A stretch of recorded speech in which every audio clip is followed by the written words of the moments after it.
Hello, everyone, and welcome to the Your Mark on the World show. I'm your host, Devin Thorpe. I'm a Forbes contributor covering social entrepreneurship and impact investing. And today we have a remarkable social entrepreneur, Tim Ballard, who is the founder of Operation Underground Railroad. Tim, welcome to the show. Thanks, Devin. It's great to be here. So, Tim, your organization rescues young people, I suspect, mostly young girls who are victims of human trafficking and have been caught up in sex slavery, just a brutal world that you're rescuing them from. Tell us a little bit about how you got started. Well, you know, I started in the government. I was a special agent for the United States Department of Homeland Security, where I worked mostly crimes dealing with children and trafficking. And there I was introduced to this horrific thing that we're talking about, which is the fastest growing criminal enterprise in the world. Millions of people, millions caught up in slavery of one kind of another, whether it's slave labor, sex trafficking. And so this is where I saw it, and my eyes were opened up to it. And I recognized that this is a problem that's so enormous that it's not going away with one government or with one organization. And so I started over a decade of kind of analyzing the situation. I recognized where there was a lot of gaps where it wasn't anyone's fault, really. Bureaucracy and jurisdictional limitations can limit governments. And there were gaps that I thought if private sector solutions could fill these gaps, we could rescue a lot more kids and create a lot more deterrent against the bad guys. And so eventually I got the guts to actually leave the government and start this private organization. And I believe we are in fact doing that. We're filling these gaps, making it easier for law enforcement throughout the world to rescue these kids and keep them safe. Well, not only are you rescuing hundreds of kids, but it seems to me that you're raising the cost of doing business for the perpetrators. Is that part of the design of what you're doing? Absolutely part of the design. It's estimated that there's 2 million children, if you can imagine that, who are forced into the commercial sex trade.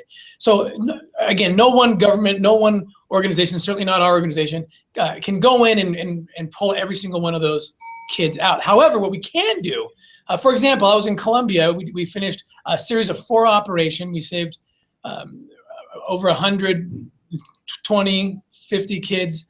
And we went back to the streets with different American faces as if we were travelers looking for, these bad things. And the people on the streets, the vendors who normally would have introduced us to the traffickers, they were all singing the same tune. And that was, you can't even talk about that kind of thing here. We're not getting anything to do with this. Haven't you been looking at the news? All those Americans who came down, they've all been arrested, and you could get arrested. I could get arrested. Let's stop talking about it. And that's when it hit me. And I was with a Colombian undercover operative, and he got tears in his eyes. And that's when it hit us. This is the way we're going to save these kids is protect them by raising the barriers. And that's what we did. Raising the barriers, making that obstacle too high, too difficult for traffickers to engage and for travelers to engage. And that's how you stop it. You are essentially forcing them to go do something else.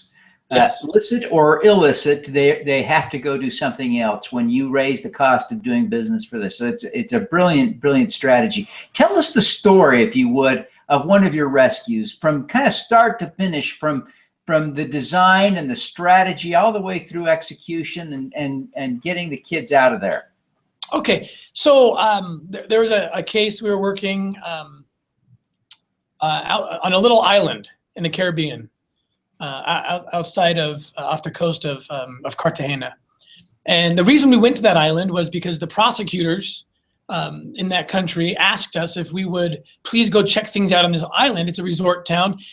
There's tourist police, but no one's really, that's more to protect the tourists than to protect any kids who might be being exploited. And they said, if you go out there with your American faces, you'll gain access quicker than we can to any illicit behavior or activity going on. So we went to the beach and we had our top cover. In other words, we had the law enforcement cover with us. And we acted like we were a bunch of tourists on this beautiful island. It's called the Baru Islands. Beautiful, classic Caribbean setting. And we're out there, and within a half hour or so, we were approached by a guy who called himself Fuego. And he approaches us and starts talking about how he can get us anything from girls to drugs to anything else. He approached me. We have it all recorded, and undercover cameras. And I said, well, what do you mean? What do you have? And he says, well, I've got girls. I said, what kind of girls? And we're very careful. We let them talk. We don't put ideas in their heads. He says, well, I got just like this. I got girls as young as 11 or 12 years old. I said, really? And right here in the island, he's like, yeah, that's why people come to this island. I said, well, I'd be interested in that because we can't get that in the States. He says, well, let me call. He's more of the finder, right? The vendor, if you will. He then calls the trafficker and says, come back in 2 weeks and we'll meet with this trafficker. So we run back to the prosecutor's office and give them all the evidence, digital. Say, here's your tape recording. And they said, oh my goodness, it is happening. So then after that, we meet with this guy's boss, Fuego's boss. And we meet several times with him. And he introduces us to how he runs his business. In this case, we decided to tell him that we wanted to invest in his business. We were interested in not only being clients, but investors in this child sex business. He indicated that he wanted to, or told us he wanted to build a hotel that would serve as a child brothel. And so he started explaining to us how he recruits the kids, how he lures them out of their home by pretending that they have a modeling agency. He had recruited a woman who was a beauty queen in the local town, and that she lends credibility to the whole lure, to the whole thing. And they get these kids out at 9 or 10. They give them modeling lessons, but in fact they are desensitizing them. They are grooming them, and then by the age of 11 or 12, they start selling them. And so at that point, after we get it all set up and everything's recorded, we tell him that we want him to bring the kids to a party on this island so we can see what he has. Now, of course, the island's crawling with cops, and we're the undercovers. We're signed up legally, lawfully. They sign us up. And after that, we do the deal. We give them the money, and they brought 55 victims, most of which were kids as young as 11, 12 years old. So and then they went to jail, we get arrested, and we go home, and the kids go to the rehabilitation facility that we had worked with and vetted prior to that to make sure those kids had a way out, a way to be healed. So that, in a nutshell, that's one operation we did not long ago, last year, I think that was. Well, it's amazing, inspiring work. And I know some of this has been documented, and you've got some of this up on your YouTube site. I encourage people to visit that. But one of the challenges that we see, I think, with young kids who've been victims of sex slavery, they're often addicted to their circumstances, often drugs, but sometimes other things, and they end up going back. How are you working with people who help these kids so that they don't end up going back either for drugs or other reasons to the lifestyle you've just rescued them from? Excellent question, and it's one of the great challenges that we face. We wanted, for example, we wanted to work in Mexico, but we refused to do it until we could find a partner that we knew would do what they could to heal these kids to make sure they didn't fall back into this. When the younger ones that we rescue that are 11, 10, or even younger, it's generally a different story. But they're in a place where their environment can be controlled, and we don't see them slipping back in because they truly were. It was more of a case where we call it more of a hard kidnapping. As the kids get older, 14, 15, 16, 17, they're still minors now, but now they're doing things more independent of any guardian, and that's when it's more difficult to control them. And so they need to be in a place where they have. And here's what we've learned: when we get them to those rehab partners, it has to be a place that offers options to them. Options that they see a world outside of being a commodity. Because the problem is they've been rewired and they've been brainwashed and they believe that they are just a commodity. They're an object, and that's all they ever will be. And so they think that's their life. So we find partners who can say, no, what do you want to be? One little girl who we had rescued in Acapulco, she said, I want to be a beautician. So we were able to get some donors to put together a package for her that she has a scholarship to any beauty school she wants to go to, whether in the States or in Mexico.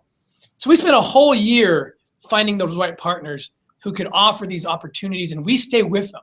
Only then did we go into Mexico and start doing operations, and the kids ended up with these partners, and then we don't leave.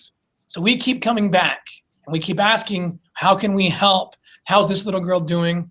Unfortunately, in some countries we've worked in, the government walls us off. It's very frustrating where they say, look, thank you for your work, but you can't be part of the healing process. You have to just trust that we have it. And again, we never just work with governments. We always work with another private partner, because we find that private charities, NGOs like us, often have the tools that the governments don't have, but sometimes the governments block them from talking to us. It's rare. Usually we have full access, but oftentimes too, we don't. And so we're trying to work through some of those and building better relationships with rehab partners, because there is no rescue until the healing is done. I want to try to personify, to humanize this story one step further. Can you think of one child in particular that you rescued that was special, that was different, that caught your attention for some reason, that despite being special in one way might be typical in another, of the children that you're rescuing? Yeah, definitely one comes to mind. We were working in Haiti, and we were looking for a little boy who actually was a U.S. citizen, but of Haitian descent, and he had been kidnapped and taken and likely trafficked. And we went down. I had met the father when I was an agent and learned that no one was doing much for him in terms of law enforcement response. And so I promised him that we would once we got resources. And so we went down, and the Haitian police opened the case file, and they said that they believed, and they had many reasons to believe, this little boy had been trafficked through this one orphanage. I mean, we'll use that word. It was an illicit orphanage. It wasn't a place where you could adopt kids. It was a place where kids were being held. It was a dog house. I mean, you probably wouldn't even let your dog, in fact, stay in this place. And so we went in with the Haitian police undercover, acting like we were there to acquire children, just to see if this little boy was there and what's the fate of these other kids. And we walked in there, and there was 28 kids, and within less than probably 30 minutes, the director took us into her office and said, look, if you're interested in taking these kids, you got to buy them. And they're $10,000 a piece. She later raised the price to $15,000. She's like, no questions asked. Give me the cash. You take them out the back door, and just make sure you don't get caught, because we could all go to jail if you get caught. And I thought, okay, you've got the right place. And so I had to pick a kid to buy as part of the sting operation. We had to let her go through with the act. So I see this little boy, and I pick him up, and I thought, I'll buy this little guy. I don't know why, something about him. I just picked him up. And as I was walking around with him, I noticed that there's another little girl who was following us around everywhere. And I noticed when one of my operators had given candy to the little girl, she instantly did something that my own kids never, ever would have done. She took that candy, she broke it in half, and ran to the little boy that I was holding. And she gave it to him. And I thought, oh my goodness, they're siblings. All they have is each other. And so I went back to the woman who was selling the kids, and I said, look, are they brother and sister? And she's like, yeah, but that doesn't matter. Because she was worried that she was going to lose the sale here. And I said, well, are you going to even try to have me, take them both, buy them both? She's like, it doesn't matter. Like, wouldn't it be devastating to them? She's like, it doesn't matter. They're fine. So I ended up saying, well, I could use another one anyway. And by the way, she has no idea what nefarious purposes we might have, right, with these kids. No legitimate parent is going to buy a kid and smuggle them into their home country and raise them. And she knows, right? She knows this is bad. But anyway, so I get both these kids, a brother and sister, and I just fell in love with these kids. And I through my career, I've been involved with a lot of operations where kids were involved, but nothing like this. And it was such a powerful experience, almost a spiritual connection I felt with these two little kids as we bought them, which that led to the liberation of the other 28 and the imprisonment of the director of the place. And so I couldn't get my mind off those two little kids. I couldn't stop thinking about them. I talked to my wife, and I was still in Haiti, and I called my wife and I said, I think you should come down here. And she said, what? You've never asked me to come on one of your operations. And the operation was over. She said, you want me to meet those two little kids, huh? She knew that it was in my mind. I said, I think I do want you to meet them. And she says, you want to adopt them, don't you? And I was I don't know that I had fully, conceptualized it to that point. But I said, I don't know, maybe, no, yes. And I'm thinking, my wife, we have 6 kids already. And I couldn't possibly ask her to do that. I wasn't thinking that. And she said, if you're even thinking that you should do that, you better just go do it. You better just go get the paperwork started right now. And I started crying, and it was, so we put the paperwork in, and it's done. The paperwork's done, and we are now just waiting. I just saw these kids a couple of weeks ago, and I get to see them often because we do a lot of work in Haiti. And within 6 months to a year, they should be home with us. So that's a story that definitely stands out. Good story. Yeah. Good story. Well, Tim, you are really an inspiration. You're a role model to I don't know how many thousands or millions of people, and you're making such a huge difference for people in the world. But who inspires you? Who's your role model? You know, my heroes are heroes of American history. My therapy, I think, through 10 years, or now I guess we're going on 15 years, but especially in the government, you know, dealing with this, some of my therapy was reading about difficult things that people in American history had to deal with. And I would never in a million years try to compare myself with these people, but only derive some kind of inspiration from them. And particularly those during the Civil War era. You know, people like Harriet Tubman, Frederick Douglass, Harriet Beecher Stowe, Abraham Lincoln, during the Revolution, you know, George Washington. I see them facing things way more difficult than anything I have ever had to look at. And I use them. I say, how did you do this?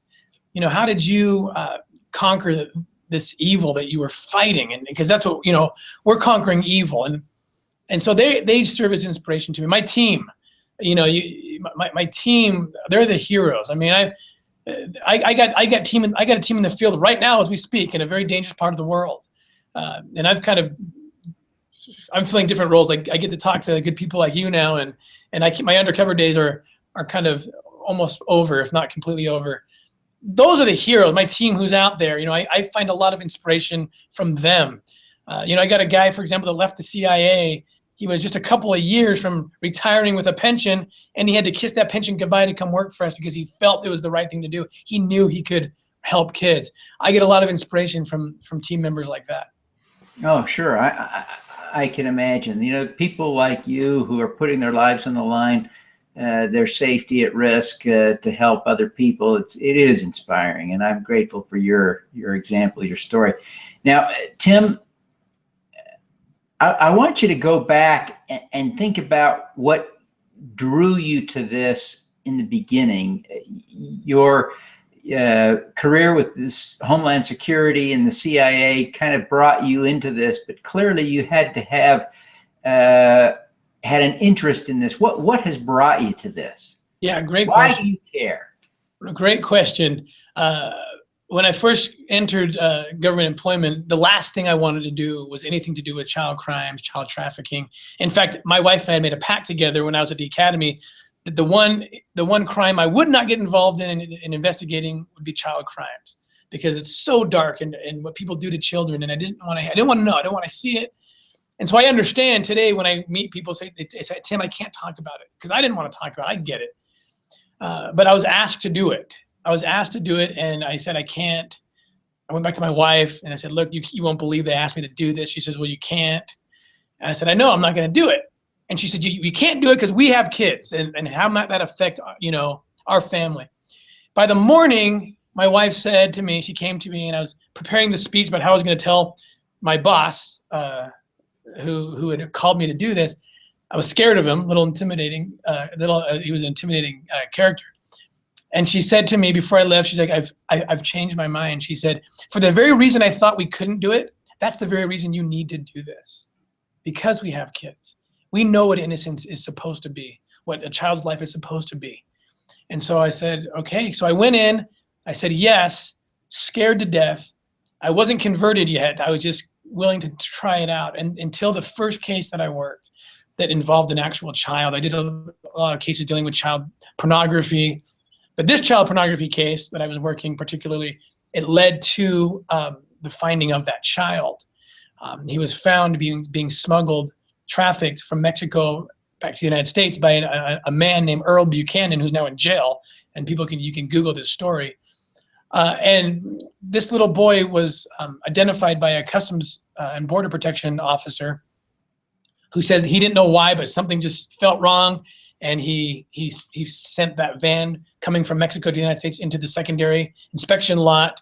And sure enough, there was this little boy, the same little boy that we found in child porn images, videos. And I didn't do anything spectacular in this case. I was just there. I was one of the first on the scene. And I was the one that the little boy ran to. And he jumped into my arms. And I just remember him just holding on to me so tight, shaking. And all that's in my head is these images of him being abused. And I just fall apart. I'm just weeping. And I'm holding this little boy. And he says to me in perfect English, which I remember thinking was so interesting because I know he's from Mexico, but he'd been with this man for so long. And he said, he's 5 years old. And he says, I don't belong here. And I thought to myself, you're one of 2 million who don't belong here.